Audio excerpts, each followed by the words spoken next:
j'arrête. J'ai voulu faire un jeu de société, j'ai édité, je me suis arrêté. Je n'arrive pas à le vous. Ça me décourage, ça me dégoûte un peu l'existence.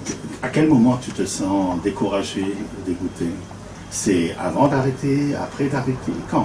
C'est-à-dire que quand je réagis négativement, quand j'ai réalisé que c'était possible en fait. C'est-à-dire quand c'est pas possible, ça ne me dérange pas. Mais quand tout est possible, quand c'est facile, ça me dérange. Et c'est très important. J'ai réagi négativement quand je réalisais que c'était possible, c'est ça?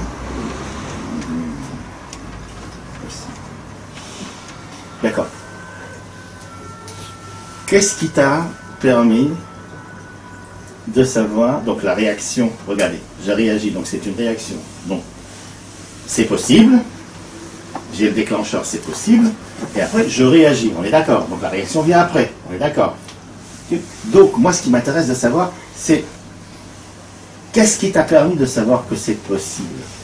Comment tu peux me décrire que c'est possible? C'est quand ils t'ont dit, quand tu as vu quelque chose, quand est-ce que tu as su que c'était possible? Quand ils m'ont dit. Quand ils t'ont dit quoi? Quand ils m'ont proposé, par exemple, le reportage, quand pour le cas du monsieur dont je parlais avant, quand il m'a dit, écoutez, faites-moi ça. Écoutez, faites-moi ça. Donc du coup, je me suis dit, la démarche que j'avais entreprise était faisable en fait. Parce que j'y allais, mais sans conviction en fait. D'accord, d'accord.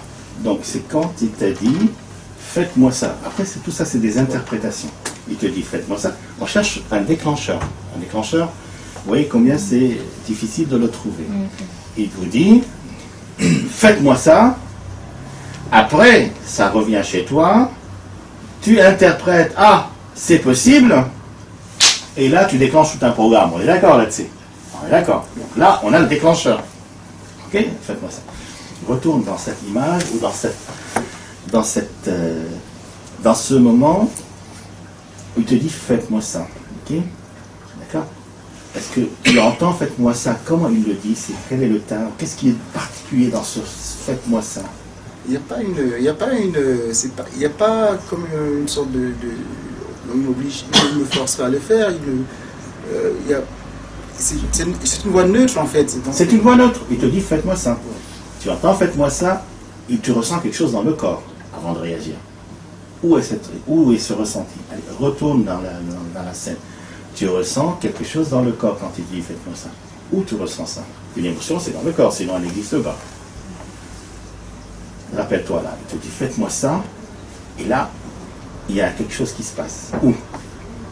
J'ai l'impression que je ne vais pas dire le mot parce que je n'ai pas le vocabulaire qu'il faut, mais j'ai l'impression que au niveau de mon ventre, là, il y a une sorte de dilatation. Dilatation? Oui, dilatation.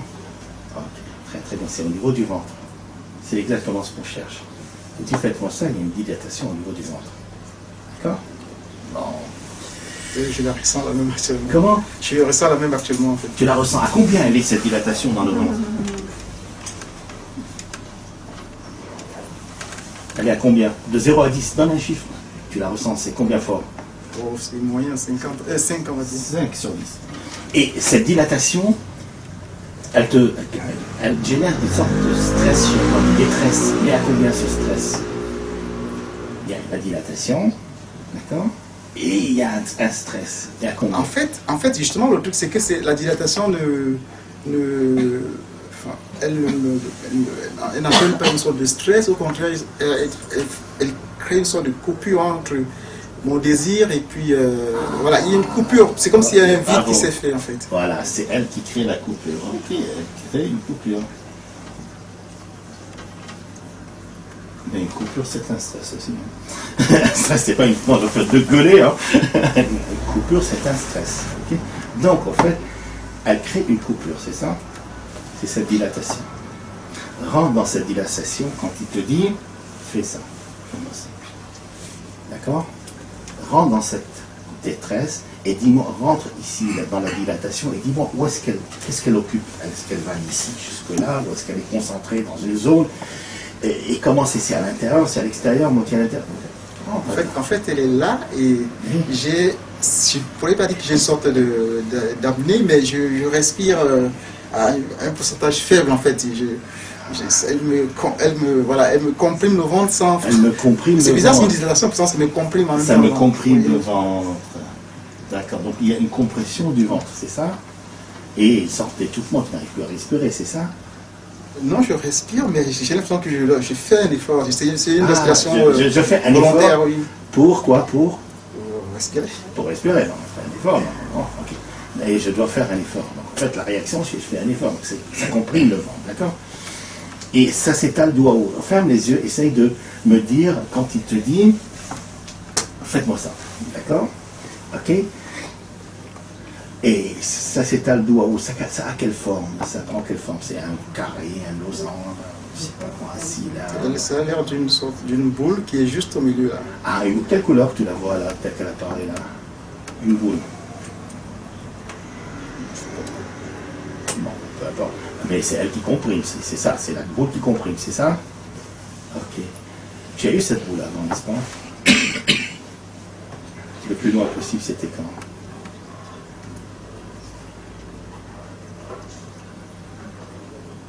Ouais, c'était ici, l'histoire, c'est ici. Allez, regarde ici. C'est quoi? Quand est-ce que tu as eu ça dans la vie, cette boule? Le plus loin possible. Avec cette voix d'enfant.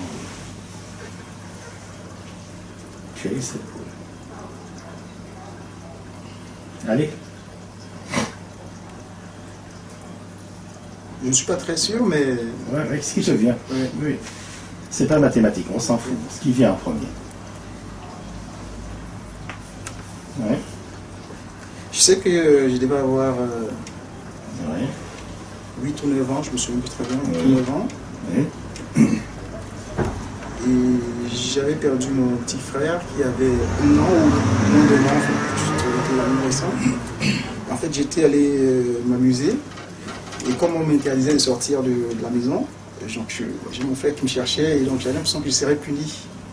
Ouais. Et donc il m'a trouvé, il m'a dit il faut que tu rentres à la maison, sans me menacer. Et je me suis dit, bon, c'est quelque chose de plus grave si d'habitude celui qui me... Ton petit frère? Mon grand frère en fait. Ah, ton grand frère t'a pas menacé? Ouais, c'était Et il y avait un petit frère de 1 an. Oui.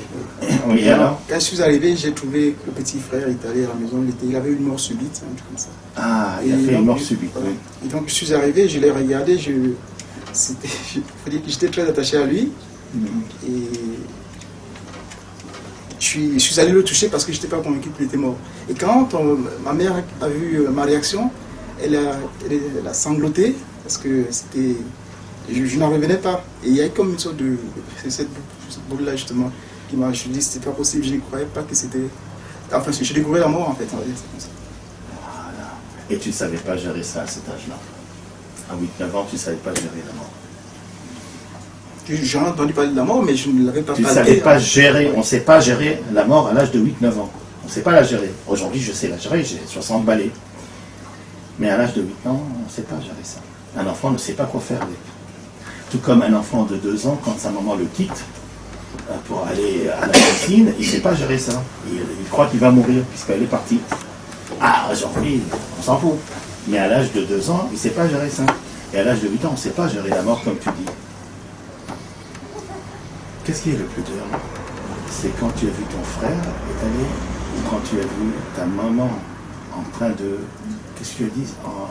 C'est un sanglot. En sanglots. Qu'est-ce qui est le plus dur à supporter? En fait, quand je l'ai vu coucher, je me suis dit qu'il y a quelque chose de peut-être souffrant. Donc, pour moi, ça ne m'a pas fait... Ça t'a pas fait d'effet. Mais Donc c'est- c'était le fait de ta maman qui sanglotait, c'est ça? Et là, je me suis dit que c'était plus grave que je... Voilà. Que je le pensais, Je c'est ça. pense, Ah, ok. Tu revois ta maman, ou tu l'entends sangloter là, ta maman? Je n'entends pas, mais je la revois, je revois ses yeux. Et... Qu'est-ce qui est le plus grave? C'est ça.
Qu'est-ce qui se passe?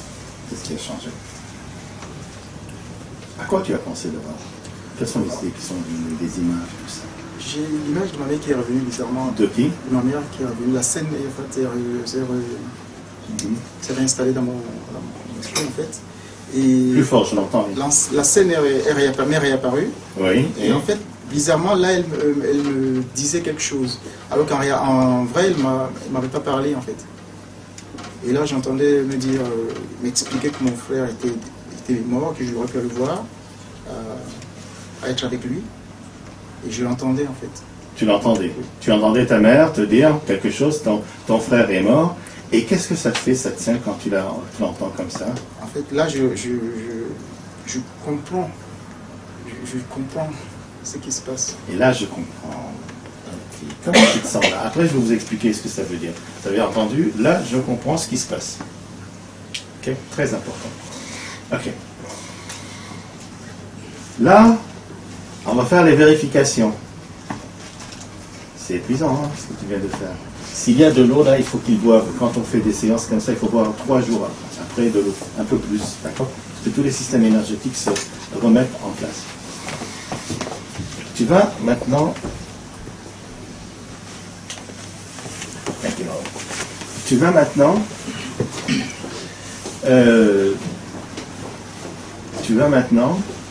s'il te plaît, aller à ce moment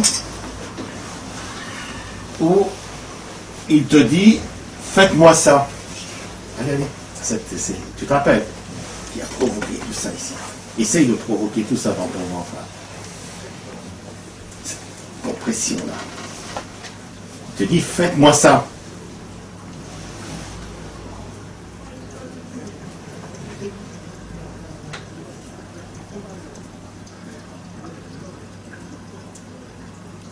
Qu'est-ce qui se passe?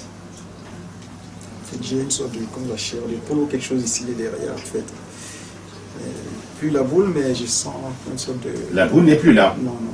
Ça, c'est autre chose. C'est un rapport avec le manteau. Je t'expliquerai après ça, c'est autre chose. Je ne vais pas le traiter aujourd'hui, parce qu'on n'est pas en séance. Mais la boule n'est plus là. D'accord, on n'a plus la boule. Tu te rappelles, quand on a dit, faites-moi ça, à chaque fois, ça faisait quelque chose, là. Ok? On n'est plus là. Ok.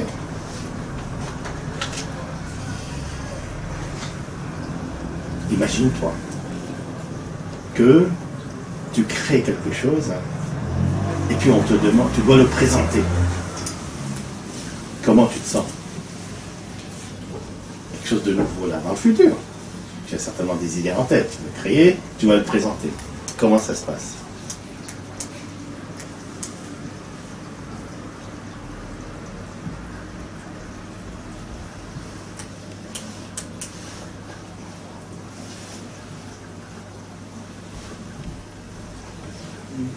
Quoi? Ça a l'air normal, mais il n'y a pas de pression. Il n'y a pas de pression. Tu ne sens plus la pression. Comme par exemple les gens qui ont peur, par exemple, de parler en public, dès qu'ils pensent à parler en public, ou ceux qui ont la phobie de l'avion, dès qu'ils pensent à aller en avion, tu n'as plus ça. C'est fini. C'est fini. C'est fini. Voilà. Merci. Alors je vais vous expliquer un petit peu ce que nous avons vu pour que vous compreniez ce qui se passe. Ah, donnez-moi de l'eau s'il vous plaît. Mais peut-être si on peut les mettre dans des verres parce que tout le monde va vouloir boire, hein, comme ça, pour éviter à chaque fois une bouteille. Donc, je vais expliquer un petit peu le déroulement. Et tiens, un truc qui est intéressant, j'ai oublié de le faire. Lève-toi et dis-moi comment tu es sur tes pattes. Ferme les yeux, sens un peu comment tu es.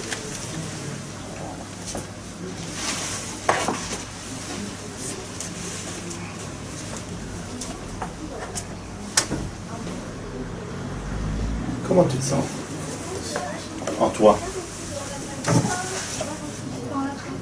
Léger.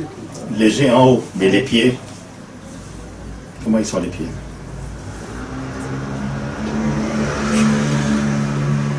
Ça va, normal. Ok, on aurait dû vérifier avant et après.